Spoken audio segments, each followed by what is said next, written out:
You German engineers out there, they do not need to be torqued down to like 300 foot-pounds for caliper bolts. For the caliper bracket, they...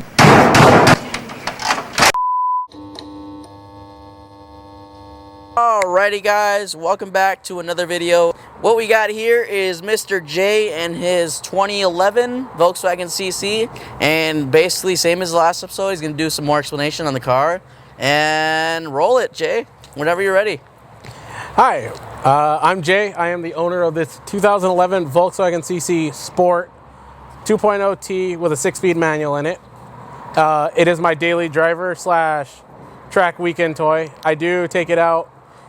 It's basically been out at the track every other weekend, basically. What do you know if you have any like interesting stories attached to the car by any chance? I know you haven't had it for that long, but like, what's like the a cool story you think? I guess the best story with this car so far is that it's my first new car. It's the most modern car I've owned. It's the first car I've actually had to pull a loan out to buy. As weird as that sounds. Not the first. I guess me and my partner has had a few dates in it. It's been on a few road trips already. I went to go camping in it not that long ago. But other than that, yeah, like you said, I haven't had it that long. I probably had it, what now? I bought it in June 20th of 2022 is when I bought it. So okay. It hasn't even been a year yet. No, you haven't had that too long. But I mean, you did do a bunch of modifications so far from the looks of it. So not terribly too much, but you know, enough to catch an eye.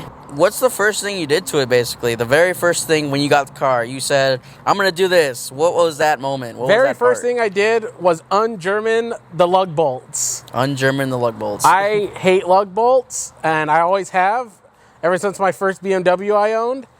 And because I'm a lazy I did a lug stud conversion on this. And that has made changing wheels so much easier. I can so much easier. Mm-hmm. Not sitting there having to line it up and like possibly cross out a bolt. And then, it just made it a lot easier. That was one of the very first things I did. Other thing I did was get off those huge 19-inch rotiforms that this thing had originally on it. I think we could actually put like a picture or something how this thing was rolling around.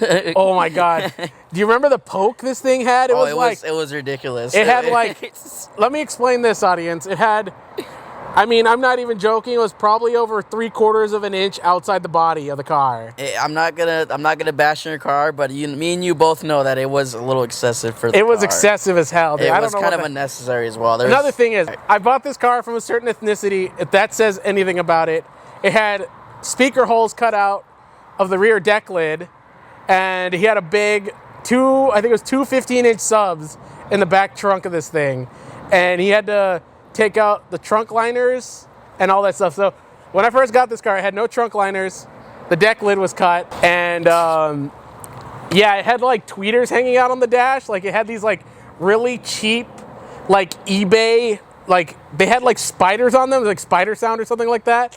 They were just hanging on the dash, like literally just wires hanging on the dash. It was ugly as hell. There was wires all over the car. That's one of the first things I did too, was clean up the car, bring it back to to make it look better, make it look, more presentable. Being my first modern car, I wanted it to look really nice. Another thing too, when I bought it, it had a bunch of rust on the doors. This whole side of the car got replaced basically by the Volkswagen 12-year rust warranty. I thought the guy was when I bought it from him, because he said, oh yeah, it's still covered under like that 12-year rust warranty by Volkswagen. I was like, is that a thing? So literally a week after buying the car, I went to Volkswagen. Remember that you were talking about that? Yeah, I'm gonna go get the rust fixed. And I'm like, are you serious? Like this thing's like how old, and they still warranty that? Like that's pretty impressive. I'm not even the original owner. Yeah, I thought that was like original owner stuff. No, not yeah, end user. 100%. Like I gotta give it to them for that. I gotta give them props for that. Like even if you're not the owner, you still get the warranty, which is I think pretty cool in general. But yeah, do you ever plan on selling the car by any chance, or is this something that? I mean, I get you're still in the first phase of like I got the car, but has it ever crossed your head of like, you know what? I don't know anymore. I do. I think maybe like another 4 years with this thing and it'll be gone. I definitely don't want to own it past the 180,000 mile mark. It is currently at 108,000, so it's got some time. But I definitely do not want to redo the chains and all the bigger stuff I did with this thing. That was quite a bit of work, I think. You ended up taking it to Yes. Second Shout out to Shift Second Auto Shift Auto Works. That's another thing. First thing we did was these first generation 2.0 turbos, the EA 888 motor specifically, first gen, they are known for just letting go. Something about the chain tensioner, the first design of it, the clip inside of it shears off, and if you have low oil pressure at one point in time, it just fully extends out, like loses all oil, like all tensionability, and it just, chain goes out, jumps timing, there goes the motor, goodbye. That's crazy, though, just like that, it just goodbye, yeah, it's gone just because of the timing. I mean, Yeah. Another big thing I did was, basically I did all the 100,000 mile maintenance stuff that needed to be done to the car. That included the decarb, water pump, injectors, and update the intake manifold. First thing I did when I bought it, because it had a cylinder 3 misfire, was replace all the coil packs and spark plugs in it. But other than that, it's been a pretty reliable car, even with all the money I've sank into it. Another big thing I've done to this car for track reasons was put a 400 foot-pound clutch in it. So basically, it's like 1,950 squeezing pounds of force on that clutch. And it basically is stage 2, is what they call stage 2. I don't really like saying stages, but that's what it is. The goal, basically my end goal for this car is to get to what they call a stage 2 car, full bolts on. So that's downpipe, intercooler, charge pipes, stock turbo still. And then I have coilovers for it that I was going to install this weekend, but I didn't have time, unfortunately, or motivation to do it. It would have looked a lot cooler if I had. Oh, yeah, 100%. But yeah, other than that, this thing has been to the track, like I said, 3 times now. It went to Morgan Motorplex here in St. Cloud. It went to MAC, which is Minnesota's Auto Sports Club, out in St. Paul. They run at DCTC, Dakota County Technical College. And I went to their novice class on April 23rd. And this thing did great. It was on the stock Daytonas with a set of like all seasons. And it did awesome out there. I learned a lot about autocrossing from that. Now it's on OZ, I think they're called Alegridas. Well, they're a multi-spoke wheel, OZ multi-spoke wheel. The biggest thing for this car is the Ventus RS4 tires. 200 tread wear tire. It makes this thing handle so much better. It deals with the weight really well. I'm able to throw it in the corners. Yes, it body rolls a lot with the current setup. I do have a rear sway bar to help with helping the back end kick out, promoting oversteer instead of understeer the way front wheel drive cars do. That's another thing. It's not a 4Motion. It is a front wheel drive. But like I said, it's a 6-speed manual car. That's what makes this thing so much fun for me personally. Yeah, I think honestly, sorry to interrupt, but any car that's manual, even if it's like slower by like a quarter second or a second compared to automatics, it doesn't really matter at that point because it's all about the fun and all. It's all about the fun. In fact, when I was at the novice class, that my instructor races a 2010 Passat with a DSG, and his is completely stage 3. I think he's made 550 front wheel drive horsepower out of it. And he said that after he drove my car, he's like, I want to swap mine to a manual. I don't give a shit if I give up like 0.2 of a second.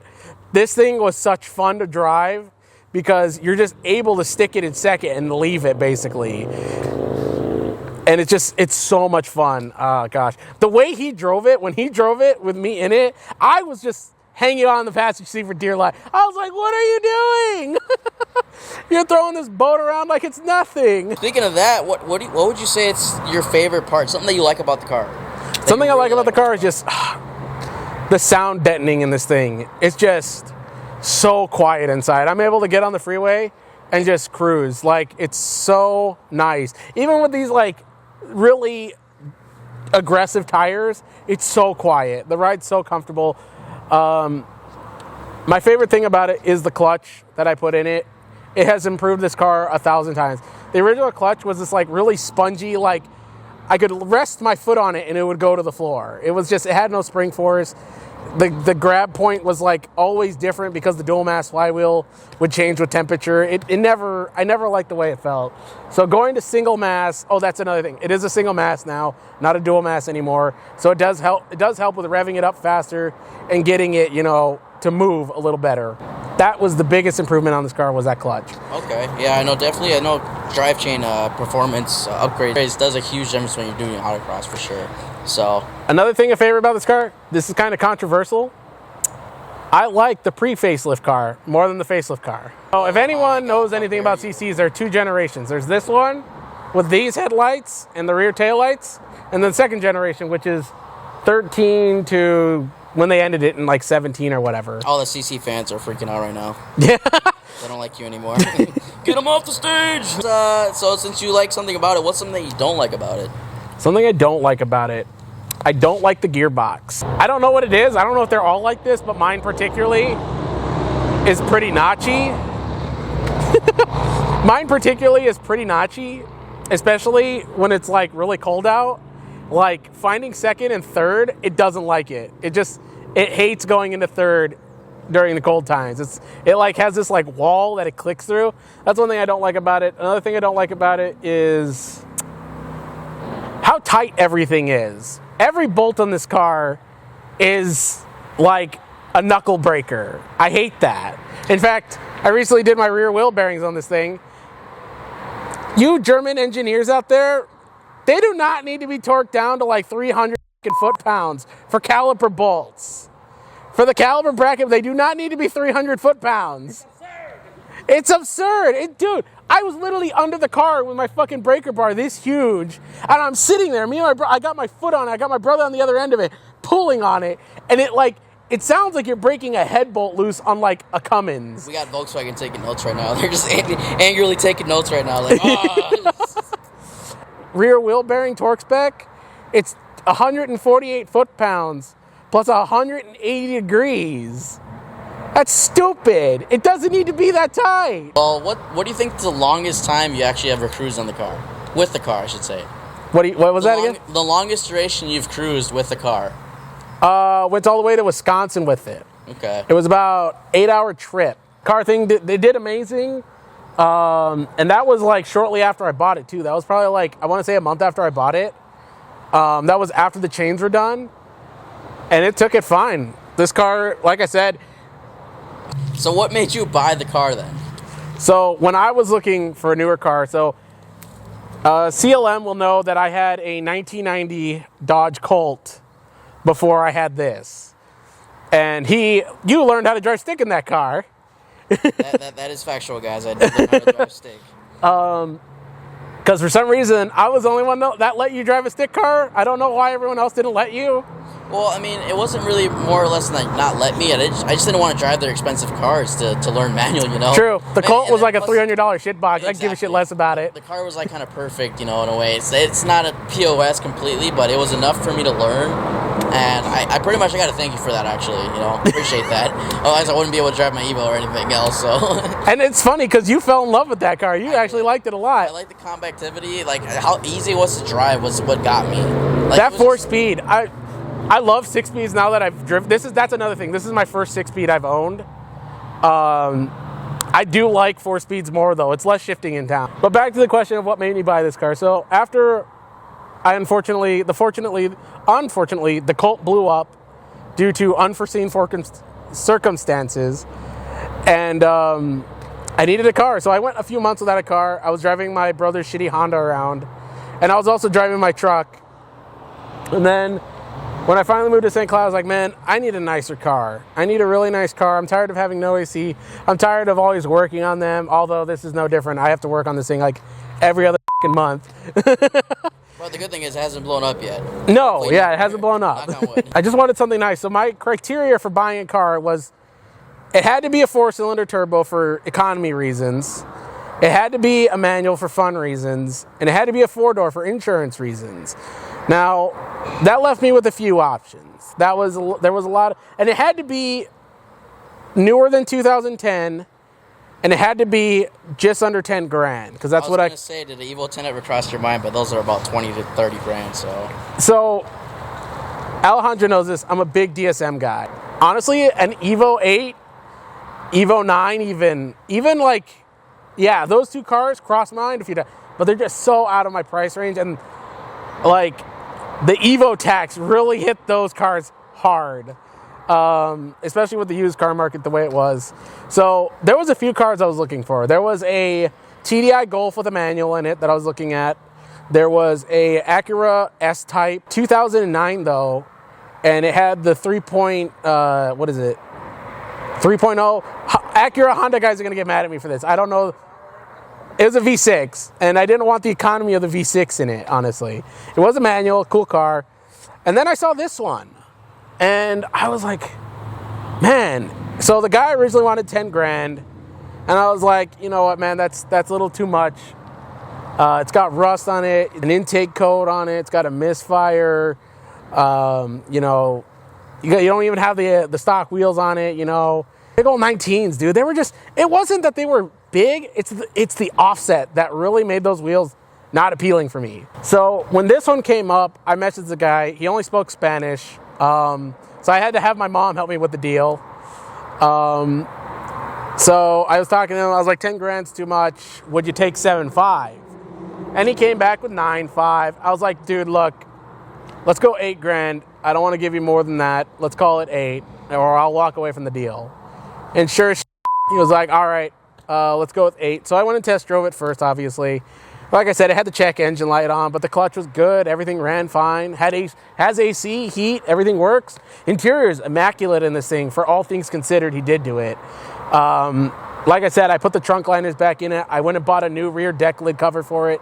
And it's amazing. The interior in this thing, even though he had kids in the back of it, the leather seats are in great condition. Like, there's not a stain on this thing. But when I finally came to buy it, I was like, oh man, I want to do so much with this car. So I wasn't too worried about like reliability issues with this thing. I already knew about the tensioner issues. I already knew about all the other injector issues and stuff. That's why I did all this stuff right away. If you do maintenance stuff like ASAP when they're supposed to, they're reliable.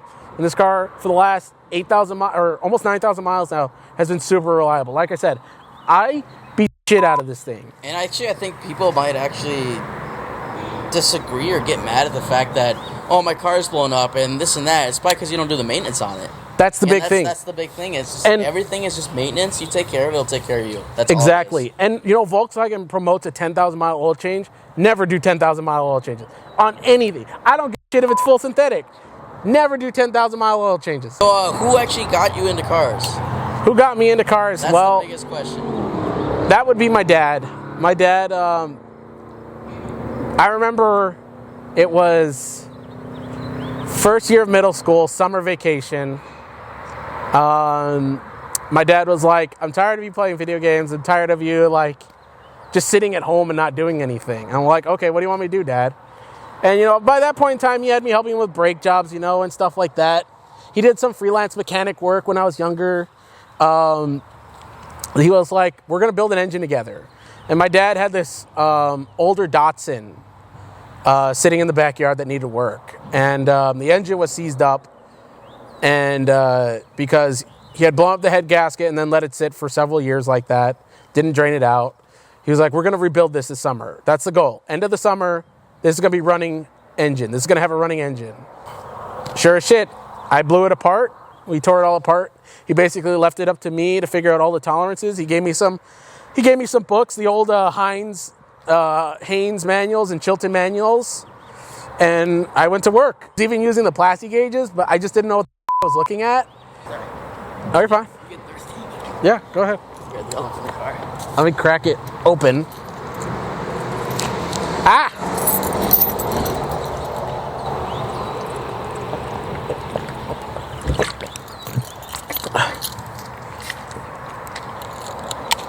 Hey, whatever. So much to say about. The truck would have more history. Way, dude. Like, again, we all came home in that thing.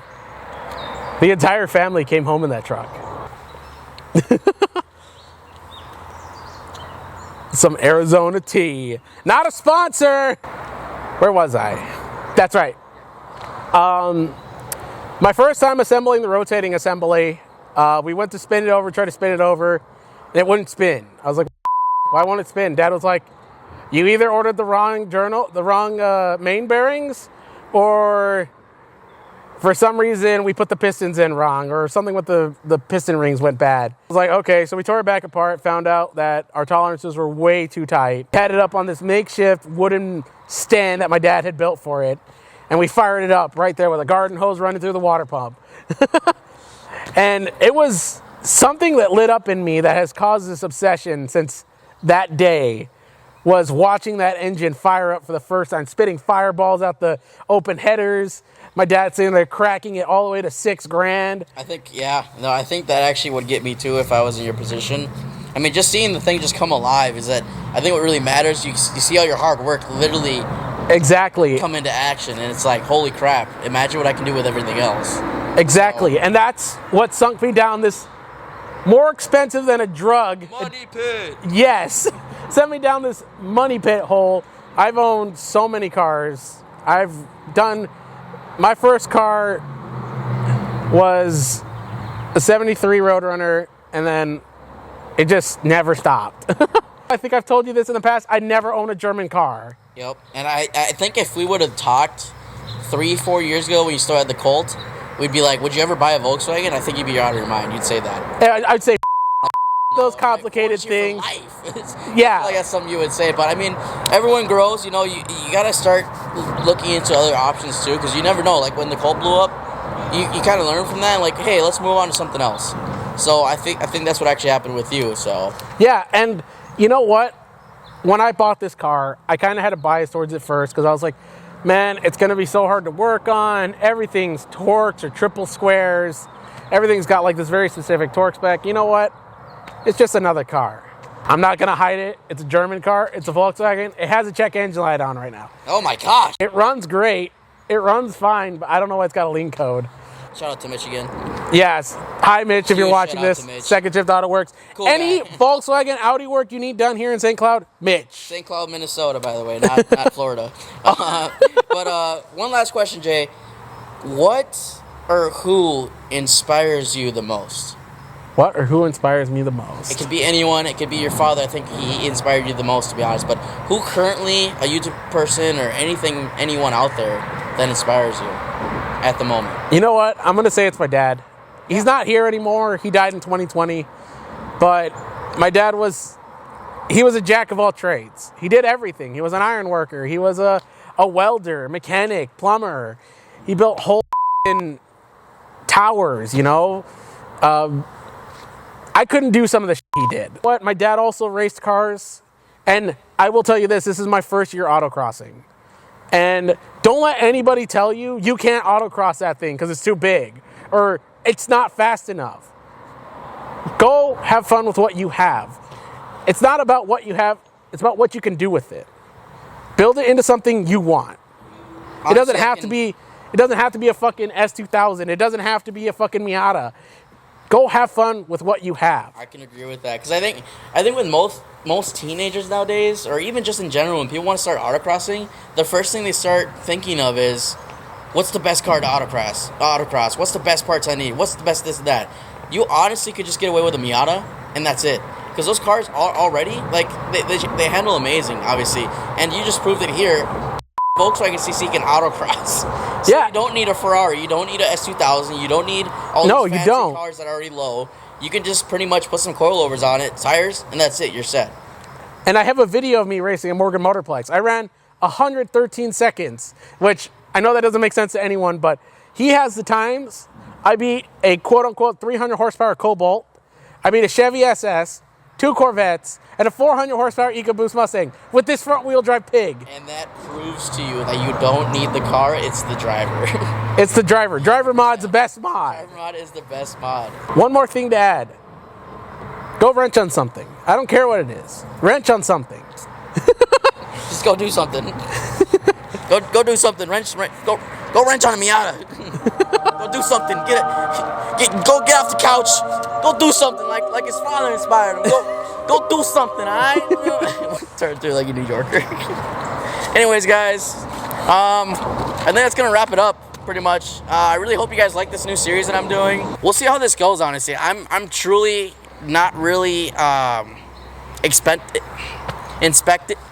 expecting a huge amount of views, but honestly, I just like doing this because I want to spread the word of what people's hard-earned money goes to, and it just proves to everyone that anything's possible when you have the money, kind of. When you have the money and time. But it's not really so much money. If you're just fixing your car, it's just the feeling of it, man. That's all it is. Also, I didn't spend any money on these wheels. I forgot to mention the specs. 18-inch, 245, 40, 18. Damn! Yeah, they're not bad, guys, but yeah, that's gonna be it. So give it up for Jay here, Jay Flores. Get back in the lives here shot. in St. Cloud. But if you guys have any questions, just make sure to give me a message or give me a holler. If you guys need to argue with him about the Volkswagen and parts and all that stuff, I'll probably get a DM from Volkswagen later, but that's all right. Anyways, so we'll see how things go, and I'm gonna put his @ down there below if that's okay with you. Yeah, that's fine. Where to follow you, where to find you, stuff Yeah. like that. So There are videos of autocrossing on my YouTube channel. I just post them there to just basically have them so I Yeah. don't lose them. exactly. So you put them in a drive, you'll lose a drive. It's gone. But YouTube, it's in the cloud. It's in the cloud forever. Anyways, but yeah, I'll see you guys later. Leave a like, comment, subscribe. Deuces. Do you want to do a B-roll or A B-roll? like? Forgot about a B-roll. Can you pull it out? Yeah.